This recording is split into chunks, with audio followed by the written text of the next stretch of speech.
nga prayer group hiton El Shaddai is a Catholic organization. Ano? Diri hirabulag hiton Katoliko nga simbahan.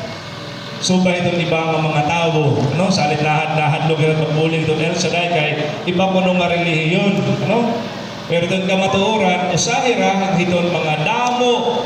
Ito natin simbahan na Katoliko, may adang mga faith communities, may adang mga prayer groups, communities, may adang mga kofradiyas, may adang mga mandated organizations, ngan usah iton mga hininga mga grupo, amo iton El Shaddai.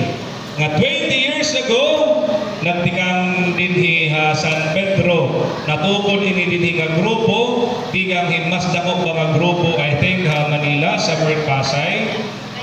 High school pa theology, usahan akong naging professor dito sa University of Santo Tomas sa high school ng theology. Amo an spiritual director itong El Shaddai, no? Bishop Sudoro Bacani, no?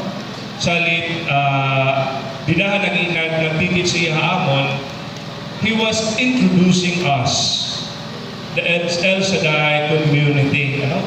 Being the spiritual director ng El Shaddai, ini nga obispo nga dati bishop han Novaliches, I think.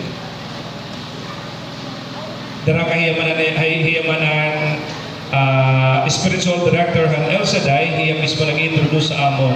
Kamaging padi nga ni kamo, ayaw kamo pakasiring nga itong El Shaddai, iba nga relihiyon. Ngayon ka matuoran manggod, tinuod manggod.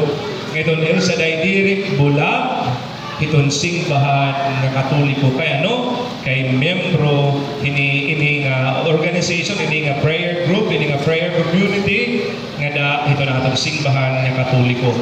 If you observe, labi na itong mga makirita, nagiginang tao ni Ranasayaw, ano? Siring ba ni St. Augustine, when you pray in singing, you pray twice. Ano? Kung nag-aampo ka, pinaagihin pagkanta, itong imo pag-ampo na dudubli. Pinalisan pa hinsayo, dila triple, bangin damo kapilo nga klase hingrasya, kung nag-aampo kita, pinalisan hin pagkanta, ngan pagsayaw. Ano parehas charismatic organization? May nayo catechumenal way, ngan usahin ng organization itong El Shaddai. Pakita mo ang program, mag-check ko kanina.